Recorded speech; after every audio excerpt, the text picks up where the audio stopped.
और हमारे साथ अब मार्केट सेक्टर स्टॉक्स इन सब पर बातचीत करने के लिए एएसके इन्वेस्टमेंट मैनेजर्स के एसोसिएट डायरेक्टर संदीप बंसल जुड़े हैं। उनसे बात करते हैं। Sandeep ji, good afternoon. शुक्रिया आज सीएनबीसी आवाज़ के साथ जुड़ने के लिए। क्या व्यू बन रहा है मार्केट पर? पिछले जो 2-3 महीने की वॉलेटिलिटी थी, उसके बाद जो रिकवरी आई है फाइनली इस महीने, क्या माना जाए कि मार्केट में क्या वर्स्ट इज होगा? या no, thanks a lot Anuj for having me. Market में देखिए अनुज, जनवरी फरवरी में काफी वीकनेस थी। मार्च के फर्स्ट वीक में करीब बॉटम बना। उसके बाद जो चीजें चेंज हुई हैं, रुपए में स्ट्रेंथ आई है। एफआईआई की सेलिंग, कुछ दिन हमने बाइंग देखी है, वो एक बदलाव आया है। फिर रेट कट के प्रति माहौल जो है वो ज्यादा बना है इंडिया में भी। एक एक्सपेक्टेशन है कि नेक्स्ट महीने आरबीआई का एक और रेट कट भी आएगा।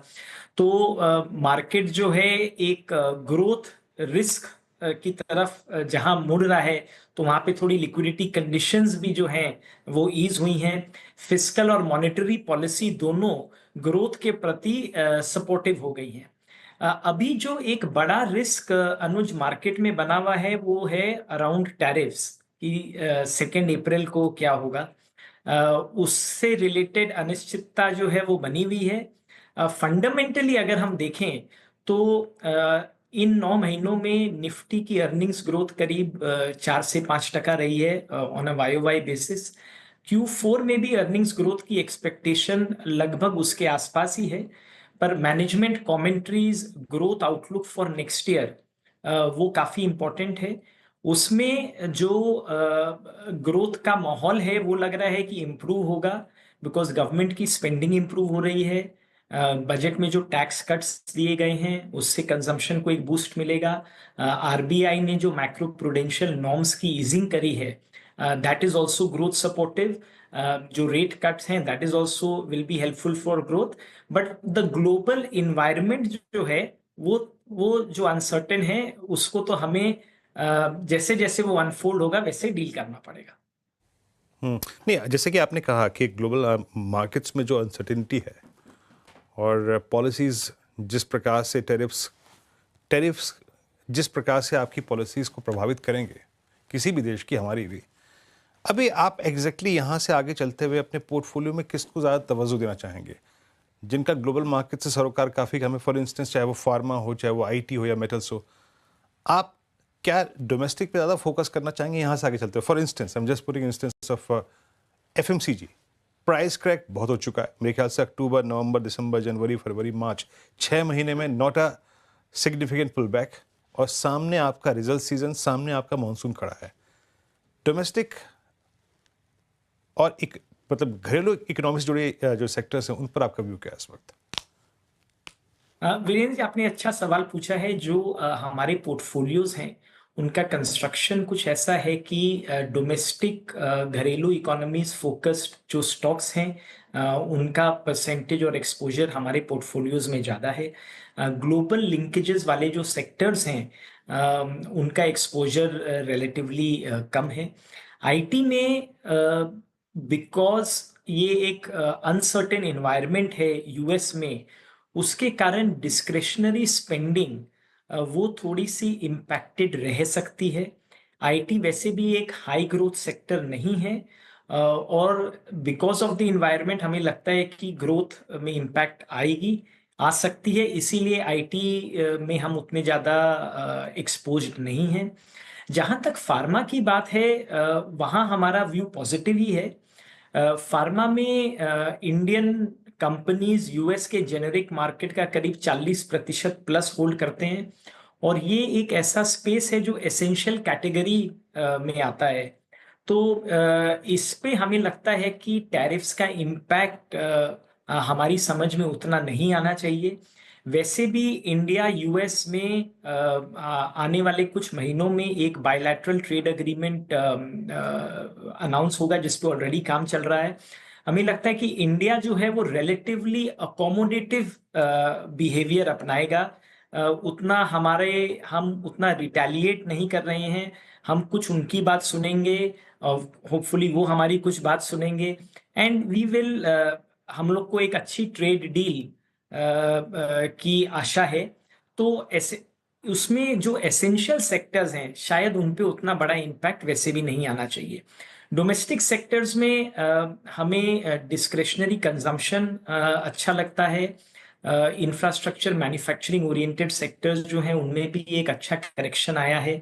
तो वो स्पेसेस भी हमें अच्छे लगते हैं। जी संदीप जी, गुड आफ्टरनून। श्रेया बात कर रही हूँ। आपने कहा कि ग्लोबल लिंकेज वाले सेक्टर से आपने थोड़ा एक्सपोजर हटाया भी, तो क्या ऑटो सेक्टर पे जिस तरीके से आज डेंट पड़ा है ग्लोबल नतीजों के बाद, ग्लोबल क्यूज के बाद, तो वहाँ पे क्या आपने वेटेज अपना कम किया है?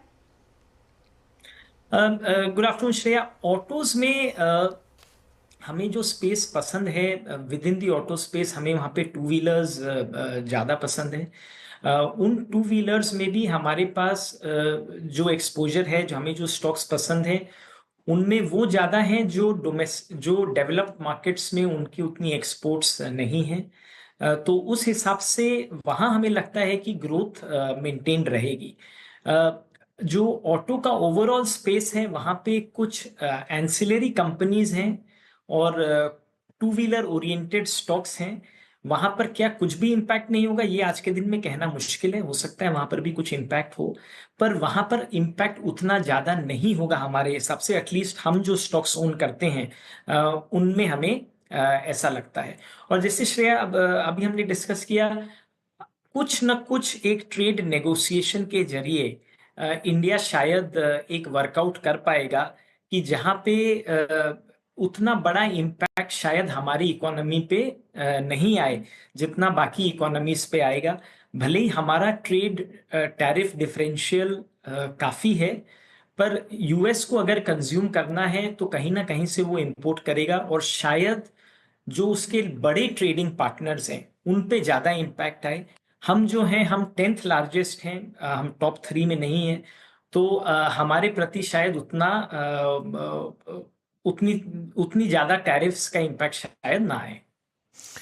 मीनवाइल निफ्टी 23,575 तक गया 3 PM मूव में। एक बार निफ्टी का इंटर चार्ट लेकर आइए, वो देखिए, बहुत आपको इंटरेस्टिंग लगेगा। 3-4 मूव आ गए, 23,575 तक गया, फिर 23,604 तक गया, वापस 23,580 तक आया। ये प्योर एक्सपायरी गेम्स यहाँ पर प्ले आउट हो रहे हैं। खैर एनीवे, देखेंगे यहाँ पर किस तरीके के मूव आएंगे। संदीप, ये जो प्लेटफॉर्म स्टॉक्स हैं या न्यू एज स्टॉक्स हैं, इनमें आप पोजीशंस बना रहे हैं क्या आप? सो अनुज, प्लेटफॉर्म स्टॉक्स जो हैं वो काफी इंटरेस्टिंग हैं अगर हम एक ग्रोथ के नजरिए से देखें। भले ही आज के दिन में कंजम्पशन के प्रति थोड़ा सा, अर्बन कंजम्पशन के प्रति स्पेशली थोड़ा सा एक म्यूटेड या सबड्यूड माहौल बना हुआ है। भले ही रूरल साइड में हमें थोड़ी रिकवरी लग रही है, अर्बन कंजम्पशन में वेरियस क्वार्टर्स से सुनने में आ रहा है कि एक जो स्लो डाउन है वो हो सकता है एक क्वार्टर और चले। स्टॉक्स में हमने ऊपर से करेक्शन देखा है। हम इन स्पेस को स्टडी कर रहे हैं क्योंकि ग्रोथ के हिसाब से हमें लॉन्ग टर्म इनकी स्टोरीज काफी अच्छी लग रही हैं।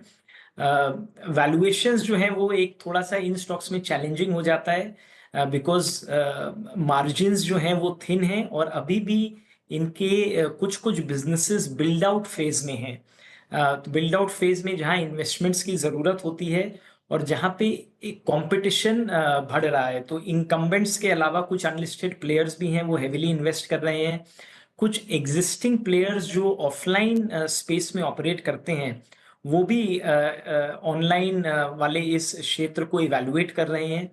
तो कंपेटिटिव इंटेंसिटी के कारण क्या डिस्काउंटिंग का माहौल बढ़ सकता है जिसके कारण इनकी प्रॉफिटेबिलिटी या मार्जिन ट्रेजेक्टरी पे इम्पैक्ट आ जाए, तो वो सब चीज हम स्टडी कर रहे हैं। और जब हमें लगेगा कि रिस्क रिवॉर्ड फेवरेबल है तब हम इन्हें अपने पोर्टफोलियोज में इंक्लूड करेंगे।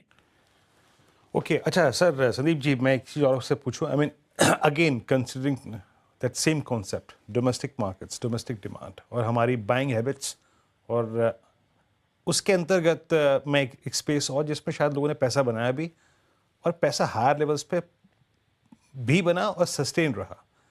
आप देखिए हेल्थ केयर सेगमेंट में आप हॉस्पिटल स्टॉक्स को देखिए, whether it's Apollo, Max health care, then Fortis, global health, सब में पैसा बना और सस्टेन भी रहा। Even that collapse of October, November, December, January, February, March, कोई इम्पैक्ट नहीं था, सिग्निफिकेंट इम्पैक्ट नहीं था। इस स्पेस में आप लोगों का व्यू क्या है इस वक्त?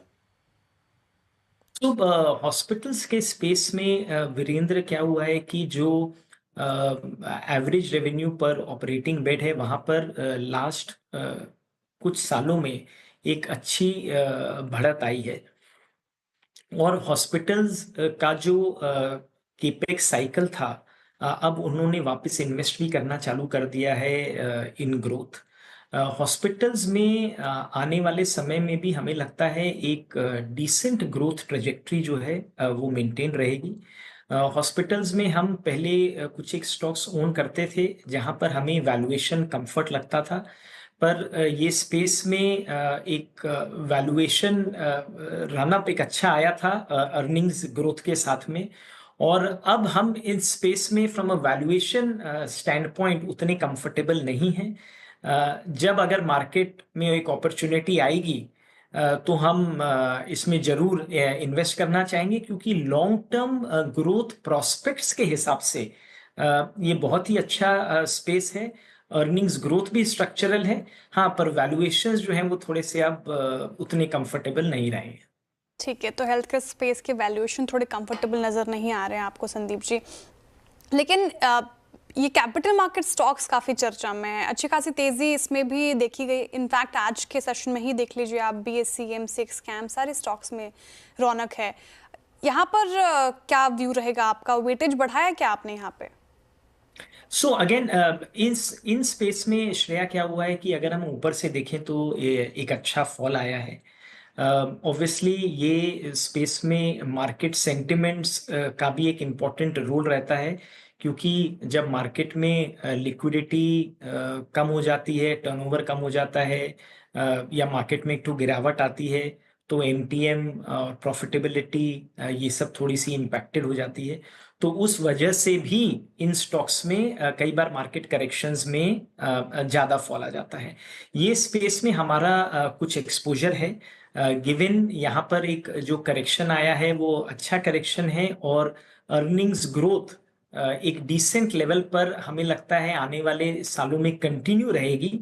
तो हम इस स्पेस में क्या वेट बढ़ा सकते हैं, ये अभी हम इवैल्यूएट कर रहे हैं क्लोजली।